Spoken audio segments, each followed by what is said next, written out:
Miss হবে না আপনার পছন্দের টিভি শো দেখুন জি5 অ্যাপে একদম ফ্রি। আর আজকে আমরা চলে এসেছি ডলিদির বাড়িতে। ডলিদি নমস্কার। নমস্কার। সঙ্গে কে রয়েছে? আমার হাজবেন্ড। নমস্কার, কি নাম আপনার? অলোক মণ্ডল। অলোক মণ্ডল। ডলিদি, কত বছর বিয়ে হয়েছে? 18 বছর। ছোটবেলা কেমন ছিল আপনার?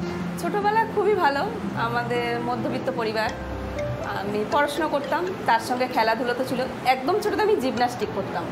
আচ্ছা, বাইরে বাইরে খেলতে যেতাম জিমন্যাস্টিক। ওইখানে করতেন কি করে? ওখানে তো সে যোগাযোগ স্কুল থেকে বাইরে বাইরে নিয়ে যেত, যে কোনো জায়গায় ফার্স্ট হতাম সেখান থেকে নিয়ে যেত। আস্তে আস্তে মানে এই স্কুল থেকে ওই স্কুল, ওই স্কুল থেকে বর্ধমান, এরকম ডিস্ট্রিক্ট খেলতাম। আচ্ছা, তারপরে চলে আসলাম ওখান থেকে। একটা দাদা আমার মানে বর্ধমানে এক দাদার সঙ্গে খেলার সূত্রে আলোচনা হলো। তারপর সেখান থেকে এখানে সল্টলেক স্টেডিয়ামে ওখানে আমাদের নিয়ে আসতো। আমরা 10 দিন করে থাকতাম, ক্যাম্প করে খেলাধুলা করতাম ওখানে। ওটা তো আপনার ছবি রয়েছে একটা। হ্যাঁ। ওটা কি হাতে নিয়ে আছে? বল? ওটা বল, ওটা আমি থ্রো বল খেলতাম। থ্রো বল। আচ্ছা, সল্টলেক গেলেন, তারপর কি হলো? ওখান থেকে আবার আমি এই বিভিন্ন মানে কাবাডিতে, তার অ্যাথলেটিক্স খেলার জন্য ওখানে এসেছিলাম। সব কটা খেলা খেলতে পারেন? প্রথমে জিমন্যাস্টিক খেলতাম, তারপর অ্যাথলেটিক্সে run, long jump, high jump খেলতাম। তারপরে আমি ওখান থেকে আমাকে মানে ভলিবলের জন্য নিয়ে এলো, আর কাবাডি। ভলিবলে ন্যাশনাল করছি, কাবাডি ন্যাশনাল করছি।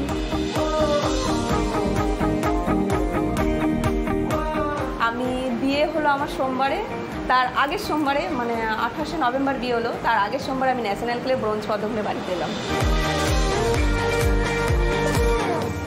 বাবা বাড়ির লোক এত তাড়াতাড়ি বিয়ে বা কেন হলো? আমার বাবা বলে ও খেলাধুলা করে, ওকে আমি এখন বিয়ে দেবো না। কিন্তু দাদারা, আমাদের বাড়িতে জয়েন্ট ফ্যামিলি, বড় জেঠমশাই ছেলেরা বললো যে বিয়ে দিতেই হবে এখন, বনুকে আর রাখা যাবে না, বড় হয়ে গেছে। তো আমার শ্বশুরমশাই দেখতে গেছিলেন, তো বাবা তখনও রাজি ছিলেন না। তা উনি, আমার শ্বশুরমশাই আমাকে গিয়ে বলেছেন যে আমি এটা তোমাকে নিয়ে 81 জন মেয়ে দেখলাম, কিন্তু তোমাকে আমার পছন্দ হয়েছে। আপনার বাবা 81 জন মেয়ে দেখেছিলেন? আমি জানি না। আপনি তো কৃষ্ণমশাই দেখতে পাচ্ছেন। উনি দেখে না কাউকে। উনি কাউকে দেখেন না? আমার ফটোটা জাস্ট মানে শ্বশুর এনে রেখেছিল, ফোনের পাশে ছিল, উনি হাতে করে দেখেছে। আমার শ্বশুর আবার ফোন করেছে যে আমার ছেলে যখন তোমার ফটোটা হাতে করে দেখেছে, তখন তোমার সঙ্গেই আমি বিয়ে দেবো। দাদা, কেন হঠাৎ এতগুলো দেখলেন না? এই ছবিটা কেন পছন্দ হলো? সেরকম না, দেখি একটা ছবি রয়েছে, আমি দেখলাম, হাতে তুলে দেখলাম। আচ্ছা, কার ছবি এটা? হ্যাঁ। ওই ল্যান্ড ফোনের পাশে ছবিটা কে রেখেছে? কার ছবি? বলে দেখ এইটা দেখতে গেছিল এরকম, দেখ তো যদি পছন্দ হয় তাহলে কথাবার্তা এটাই কথাবার্তা বলো।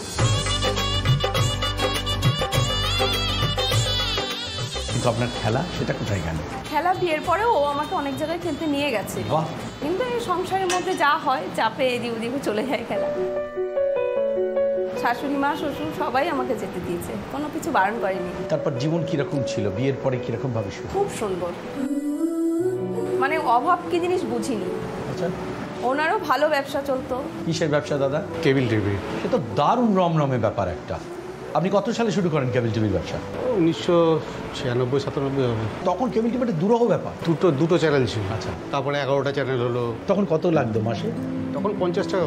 50 টাকা। তারপরে হাইস্ট কত দূর হলো? যখন 11 চ্যানেল হলো তখন 125 টাকা। তখন পে চ্যানেল একটা না দুটো হয়েছিল। তারপরে সুন্দর করেই তো চলছে। একদম। আচ্ছা, এখনো তাই চলছে? এখন একটু অবস্থা খারাপ আছে। কি করে কি হলো? লকডাউন ছিল ওই সময়, তারপরে মানে আপনি বলছেন 2020? হ্যাঁ, লকডাউনেতে অনেকেই টিভি দেখতে চায় না, বলে আমরা খেতে পাচ্ছি না, টিভি কি করে দেখবো।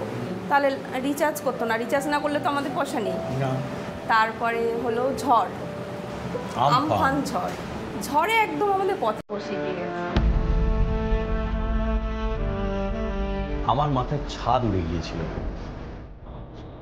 আমার দেশের বাড়ির দালানে পুরো আকাশ দেখতে পেয়েছিলাম, অন্তত 3000 স্কোয়ার ফিট একটা জায়গা। আমরা ভাবতে পারিনি আবার কি করে করব। আমার সমস্ত আত্মীয় স্বজন আমার পাশে দাঁড়িয়েছিল। মানে ওটা তো শুধু আকাশে ঝড় হয়নি, মানুষের জীবনেও হয়েছে। কিভাবে কি করবো তাহলে আপনার জীবনে? ঝড়ে মানে আমাদের কিছুই ছিল না, এখানে তো গ্রাম, মানে প্রচুর গাছপালা থাকে। এবার ঝড়ে তো তারের উপরে সব গাছ পড়েছে, তো গাছ পড়াতে তার একদম টুকরো টুকরো হয়ে গেছে। এখন এই তার তো আনতেই হবে ওকে, ঘরে তো আমাদের এত টাকা থাকে না।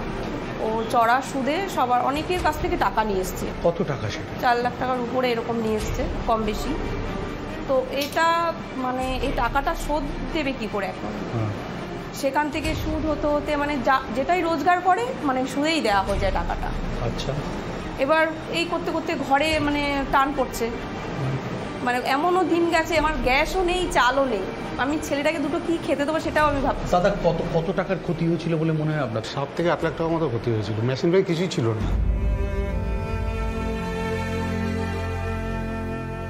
মানে ওর একার রোজগারে আমরা 7-8 জন মানে থাকতাম। আচ্ছা। আমার ভাগনা ভাগ্নিরা এখানেই থাকতো, তারা জন্ম থেকেই মামার বাড়ি। আচ্ছা। তাদের পড়াশুনো মানে থাকা খাওয়া বিয়ে সব এখান থেকেই হয়েছে। তো ওর একার রোজগারে আমরা কোনো সময় মানে কিছু বুঝতেই পারিনি, সেখান থেকে একদম ডাউন আমাদের, মানে কি যে অবস্থা আমরা বলে বোঝাতে পারবো না। তারপর দেখতাম ও রাতে মানে ঘুমিয়ে আছে, খানিকক্ষণ পরে দেখি উঠে বসে আছে, কিন্তু তখন আমাকে বলতো না যে এতটা আমি দেনায় মানে হয়ে আছি, কিছু বলতো না, ও একটু শান্ত, মানে শেয়ার করতো না। কিন্তু আমি ভাবতাম যে ও কেন বসে থাকে রাতে না ঘুমিয়ে। তারপর জিজ্ঞাসা করলাম, তাতেও বলতে চায় না। ওর অফিসের অন্য আরও যারা থাকে তাদেরকেও তারাও কিছু বলে না। তারপরে ও একদিন বলল যে আমার এরকম অনেক টাকা দেনা হয়ে গেছে, আমি যে কী করবো আমি কিছু বুঝতে পারছি না। আমি ওরকম দেখতে দেখতে তারপরে ওরকম বসে থাকতো, প্রায় সময় ঘুমাতো না, খেত না, একদম খাওয়া কমিয়ে দিয়েছিল, একদম মানে কিছু খেতোই না, এখনও খায় না ঠিক করে। আপনার কি এখনো শোধ হয়নি সব টাকা? না, এখনও শোধ হয়, কিছুই শোধ হয়নি। এখনও ও যেটা রোজগার করে মোটামুটি ওই দিকেই চলে যায়। এখন আমি একটা ছোট কাজ ধরেছি এর জন্য, ও বসে থাকতো। তো আমি একদিন বাপের বাড়ি গেছি, আমার দাদারা কসমেটিক্সের জিনিস মানে গোল্ড জুয়েলারির যে জিনিসগুলো হয় ওইগুলো ওরা বিজনেস করতো। তো আমাকে বললো, বনু চল আমার সঙ্গে মাল আনতে যাবি, মানে আমি যাবো, তুই আমাকে একটু চয়েস করে দিবি, তোর চয়েসটা তো ভালো, তুই একটু চয়েস করে দিবি। ও তার আগে শুনেছে আমাদের এরকম একটু অবস্থা খারাপ চলছে।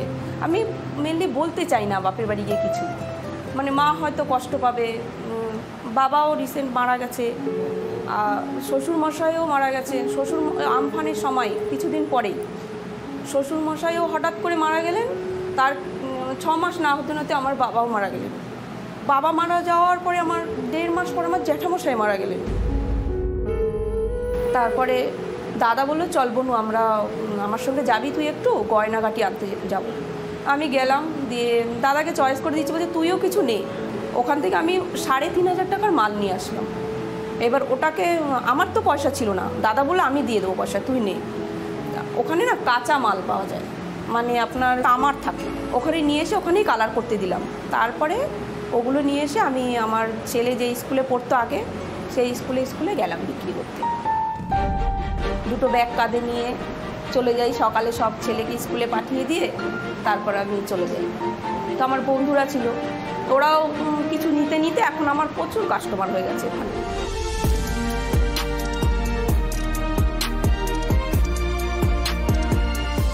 এবার আমি ভাবলাম এটাও তো করছি আর সন্ধ্যাটায় আমি বসে থাকছি, তাহলে সন্ধ্যাবেলায় আমি এই ওর কেবল অফিসের নিচে ওখানে একটা দাদার দোকান আছে, ওই দোকানের সামনেটা আমি একটা টেবিলের উপরে এই জুয়েলারি দিয়েছি, ব্যবসা করছি এখন ওখানে।